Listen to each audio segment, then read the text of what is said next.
თუ დავაკვირდებით იანვრის მუშაობას და შარშანდელ იანვრის ფასებს, ფასები საკმაოდ გაზრდილი არის.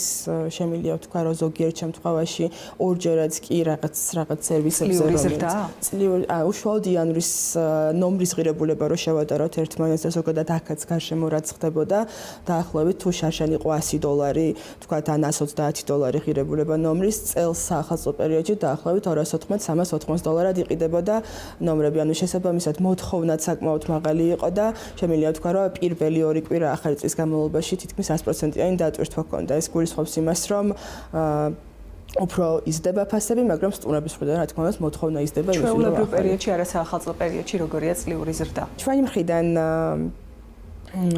რაც შეეხება არასეზონს და არასეზონს არა უფრო დაბალ დატვირთვაზე ვისაუბროთ, მოდით აი თებერვალი ავიღოთ მაგალითად, დაახლოებით $50-ით არის გაზრდილი შარშანდელთან შედარებით ფასები. ეს გამოწვეული არის არა მხოლოდ რა თქმა უნდა ვთქვათ კომერციული ინტერესის და იმით რომ ვთქვათ მეტი შემოსავალი მივიღოთ, არამედ ზოგადად გაზრდილი ფასების და რა თქმა უნდა სასტუმროს ოპერირების მომგებიანობით.